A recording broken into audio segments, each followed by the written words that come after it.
Hello friends, welcome back to my channel. कैसे हैं आप लोग? आई होप आप बहुत अच्छे होंगे और सेहतमंद होंगे और आप लगातार मेरी वीडियो के साथ भी बने हुए होंगे। दोस्तों, मेरी एक सब्सक्राइबर हैं जिन्होंने मुझसे रिक्वेस्ट किया है कि उनका इनकम फिक्स नहीं है और कुछ बहुत से लोग ऐसे भी होंगे कि जिनके इनकम फिक्स नहीं है और वो कैसे बचत करें, कैसा अपना मैनेजमेंट करें पैसों का और कैसे पैसे बचाएं, कैसे अपना बजट बनाएं। तो आज की वीडियो ना बहुत इंपॉर्टेंट है, तो वीडियो के अंत तक जरूर बने रहना। और जिन्होंने अभी तक चैनल को सब्सक्राइब नहीं किया है तो आपसे एक नम्र निवेदन है, सब्सक्राइब कर लीजिए अपने इस चैनल को और बेल आइकन को भी जरूर प्रेस कर देना ताकि ऐसी इंटरेस्टिंग वीडियो की नोटिफिकेशन आपको मिलती रहे। दोस्तों, वीडियो पसंद आए तो एक लाइक जरूर कर देना। और ये मैंने स्क्रीनशॉट लगा दिया है, आप देख सकते हैं। उन्होंने कमेंट किया है, वो बोलती हैं हम कोई बिजनेस करते हैं, उसमें जो है उनकी सैलरी फिक्स नहीं है, मतलब हर महीने फिक्स इनकम नहीं है और तो कभी मतलब किसी महीने में ज़्यादा भी होता है, किसी महीने में कम भी होता है। तो उसमें हम कैसे अपने परिवार को चलाएं, कैसे मनी मैनेजमेंट करें, तो इसी के बारे में मैंने बताया है आपको। तो चलिए स्टार्ट करते हैं वीडियो को। सबसे पहला पॉइंट यहाँ पर ये है कि अगर आपके पास एक बैंक अकाउंट नहीं है तो आपको सबसे पहले एक बैंक अकाउंट क्रिएट करना है और आपको अपने खर्चों के लिए एक सैलरी निर्धारित करनी है। आपको करना है, बजट बनाना है और उस बजट में देखना है कि आपके मंथ के खर्चे कितने हो रहे हैं। उसी के अकॉर्डिंग आप सैलरी निर्धारित कीजिए अपनी कि हमारे खर्चे इतने में चल पाते हैं, तो उतना ही अमाउंट आपको लिखना है और 20% अमाउंट उसमें वो जोड़ना है आपको जिसकी आप सेविंग करेंगे। मैंने पूरा ब्लूप्रिंट करके समझाया है, आप ब्लूप्रिंट को एक बार पूरा देखना, आपको मैनेजमेंट अच्छे से समझ में आ जाएगा। आप पैसे भी बचा पाएंगे कम इनकम में से और आप जो है अपना घर अच्छे से मैनेज कर पाएंगे। तो वीडियो को एक बार कंप्लीट देखना, आधा वीडियो देख के कमेंट मत करना। मैंने कल भी बताया था आपको कि आधा वीडियो देखने के बाद आपको समझ में नहीं आता है, तो आप वीडियो को एक बार पूरा वॉच करें, ठीक है। बैंक अकाउंट जो मैंने बोला है वो ज़रूर करें और आप अपना बजट ज़रूर बनाएं। 2023 में अगर आप चाहते हैं पैसे बचाना तो ये आपको करना ही होगा। तो चलिए स्टार्ट करते हैं वीडियो को और देख लेते हैं ब्लूप्रिंट को। अब जैसे आपका फिक्स इनकम नहीं है, मतलब हाँ किसी महीने कम भी हो जाता है, किसी महीने ज़्यादा भी हो जाता है, ठीक है। तो इस ब्लूप्रिंट में मैं समझाऊंगी आपको कि आपको क्या करना है। सबसे पहले आपने अपनी सैलरी निर्धारित कर ली। यहाँ पर 20,000 रुपये हमने आपकी सैलरी निर्धारित की है क्योंकि हमने सारे खर्चे यहाँ पे मैंने लिखे हैं, ये सारे खर्चे हैं, आप देख सकते हैं। ये कोई पक्का बजट नहीं है, ये मैंने एक अनुमान लगा के आपको समझाने के लिए एक ब्लूप्रिंट बनाया। आप अपने हिसाब से अपने खर्चे नोट डाउन करना और अपने हिसाब से लिखना और अपने हिसाब से अपनी सैलरी तय करना। मैंने ये सैलरी 20,000 तय की है, ठीक है। आजकल नॉर्मल फैमिली में 20,000 मंथ में लगभग हो ही जाता है, इसमें हमारी सेविंग भी इंक्लूडेड रहेगी, ठीक है। अब यहाँ पर सबसे पहले आपकी जो जरूरत की चीजें आ जाती हैं, आपको एक बजट बनाना है सबसे पहले। तो आपका होम रेंट यहाँ पे मैंने 4,000 लिखा है, आप जो भी देते हो वो लिख सकते हैं, ठीक है। ग्रोसरी मैंने 2,000 ऐड की है, आप जो भी दे रहे हैं वो ऐड कर लीजिए।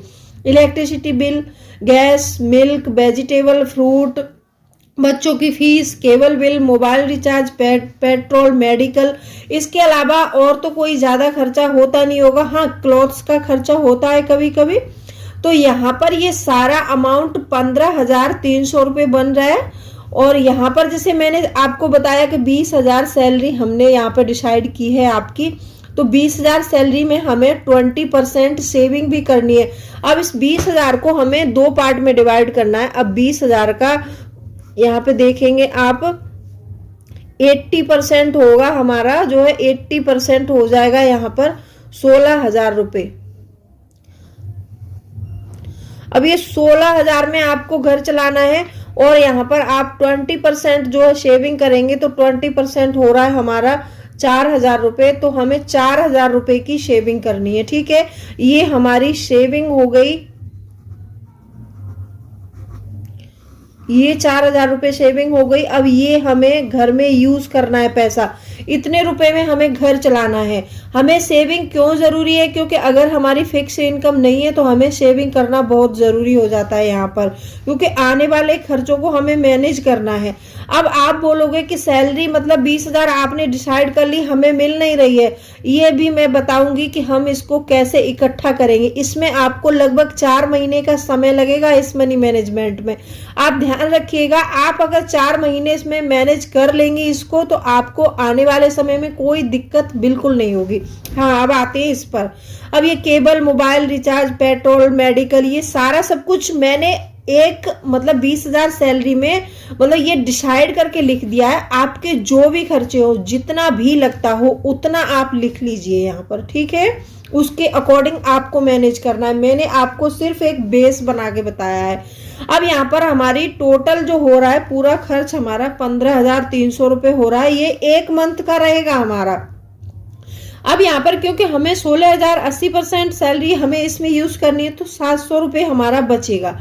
अब यहाँ पर ये 15,300 हो गया। अब 700 रुपये हमारा कैश बच रहा है, तो वो कैश हम अदर एक्सपेंस के लिए रख देंगे। एक इन्वेलप बनाना है अलग से और उसको अदर एक्सपेंस के लिए रखना है। जैसे कभी कभी घर में देखो हर समय होता है कि कभी कभी कोई इमरजेंसी आ जाती है, ये कैश आपको अपने पास रखना है।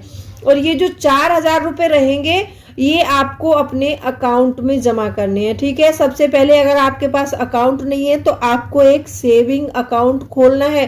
सेविंग अकाउंट खोलने से ही आपको जोड़ा जा सकता है ये पैसा, अदरवाइज ऐसे नहीं होगा। हाँ, अब आते हैं पॉइंट पर।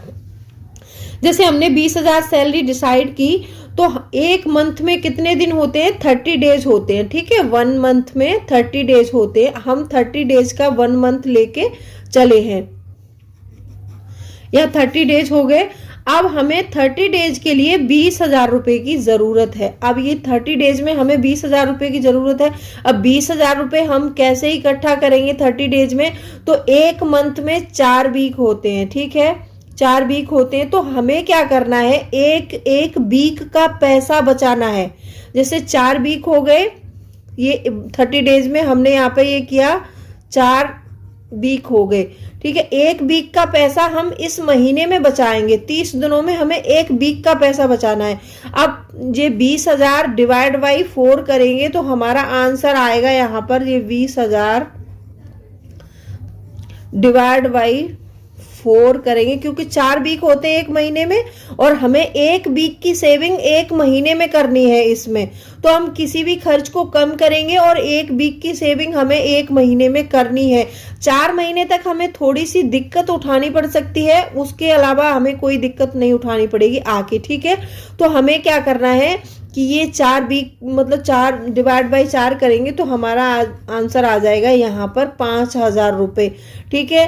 तो ये 5,000 रुपये की सेविंग हमें एक महीने में करनी है। तब जाके जब 4 महीने हम इसको करेंगे तब हमारे पास एक मंथ की सैलरी इकट्ठी हो जाएगी, ठीक है। तो आपको क्या करना है? जैसे 5,000, ये 5,000 रुपये की सेविंग एक मंथ में करने के लिए आपको करना है यहाँ पर 5,000 डिवाइड बाई 30, क्योंकि 5,000 रुपये की सेविंग हमें एक महीने में करनी है। 5,000 डिवाइड बाई 30 करेंगे तो इक्वल टू आएगा हमारा यहाँ पर 166। तो हमें क्या करना है? पर डे 166 रुपीज एक इन्वेलप ले लीजिए या गुल्लक ले लीजिए, उसमें अलग डालना है। हमें 5,000 रुपये की सेविंग एक महीने में करनी है, तो हमें 166 रुपये पर डे बचाने पड़ेंगे। पर डे हम इस पैसे को बचाएंगे, ठीक है। अब पर डे हम बचाएंगे तो हमारे एक महीने में हमें 5,000 रुपये की सेविंग हो जाएगी। 166 रुपये पर डे डालेंगे तो एक महीने में हम 5,000 रुपये बचा सकते हैं। हमें कितना टोटल बचाना है? 20,000। 100% सैलरी हमारी 20,000 है और हमें खर्चे में यूज करनी है 80%, 16,000। 4,000 रुपये की इसमें सेविंग इंक्लूड है। अच्छा, ऐसा होता है, देखिए मान लीजिए बिजनेस किसी महीने अच्छा नहीं चला या कोई घाटा हुआ, तो आपको इसमें बिजनेस में भी सहारा लग सकता है। जो मैनेजमेंट मैंने बताया है, आप अपना बिजनेस भी ग्रो कर सकते हैं इससे। अब आपने तय कर लिया एक महीने में 5,000 रुपये, ठीक है।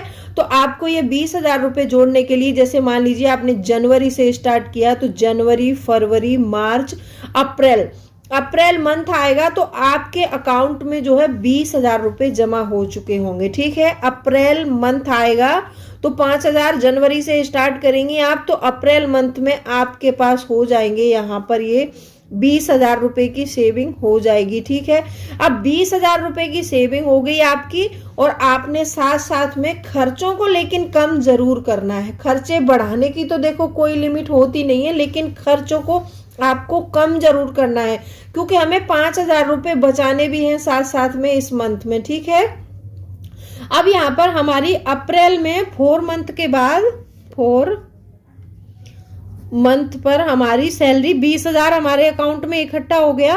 अब हमें क्या करना है, 20,000 रुपए में से 80% पैसा अपना निकालना है हमें। जैसे कुछ ऐसे लोग भी होते हैं कि जिनको पर डे में सैलरी मिलती है, पर डे पैसा मिलता है, तो वो अपनी सैलरी पर डे ना लेकर वो 1 मंथ के बाद लें, या फिर पर मंथ मतलब पर डे ले रहे हैं तो उसको पर डे अकाउंट में पर डे तो जमा नहीं कर सकते, पर डे किसी गुल्लक या किसी इन्वेलप में रख के जब आपका पैसा इकट्ठा हो जाए 1 महीने के बाद में आप उसको अकाउंट में डाल दीजिए। ठीक है, अब यहाँ से जैसे मंथ में 4 मंथ के बाद आपके पास जब 5वां मंथ आएगा तो आप उसमें क्या करेंगे, 5वें मंथ में यहाँ से आप जो आपके मान लो ये पैसे 20,000 रुपए आपके अकाउंट में इकट्ठे हो गए।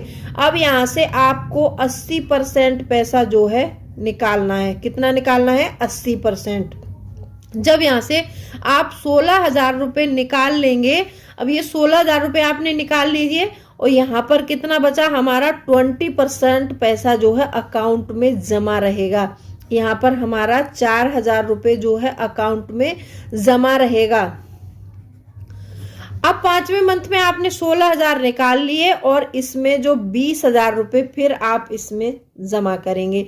जब आप इसमें 20,000 जमा करेंगे तो 20% पहले का जमा होगा 4,000 रुपए यहाँ पर, और जो है आप 20,000 जमा करेंगे तो 100% जमा करेंगे, तो यहाँ पर आपका पैसा हो जाएगा 120%। यहाँ पर आपके हो जाएंगे अकाउंट में जमा 24,000 रुपए 6वें महीने में। 24,000 रुपए जब जमा हो जाएंगे, फिर अगले मंथ में आपको क्या करना है, अपने पैसे बचाने हैं। अगला मंथ आएगा अप्रैल, मई के बाद जून आएगा, तो जून में आपको फिर यहाँ से 80% पैसा निकालना है और 100% जमा करना है, क्योंकि हमने सैलरी अपनी 20,000 तय की है, तो 20,000 सैलरी में से सिर्फ हमें 16,000 अपना घर मैनेज करना है, 4,000 रुपए हमारा सेविंग रहेगा। तो 20% पैसा जो है बढ़ता ही जाएगा आपके अकाउंट में। तो जब भी जैसे मान लीजिए अगले मंथ में जाके किसी महीने आपको आपके बिजनेस में कुछ मिला नहीं, ज़्यादा कुछ ग्रो नहीं हुआ, बिजनेस अच्छा नहीं चला, तो लेकिन आपका खर्चे में कमी नहीं होगी, आप यहाँ से पैसे निकाल के खर्च कर सकती हैं आराम से, कोई दिक्कत नहीं है। अगर बाय चांस बिजनेस में भी ज़रूरत पड़ती है तो आप इस सेविंग में से बिजनेस में भी सहारा दे सकती हैं। तो आप ऐसे करके अपना मैनेजमेंट कर सकती हैं। ठीक है, आई होप आपको वीडियो समझ में आया होगा। वीडियो समझ में आया हो तो वीडियो को लाइक करना और चैनल को सब्सक्राइब जरूर करना, और आपको एक अकाउंट जरूर खोलना है, आप एक अकाउंट जरूर खोलिए। ठीक है, तो चलिए मिलती हूँ अगले वीडियो में, तब तक के लिए bye bye, thanks for watching.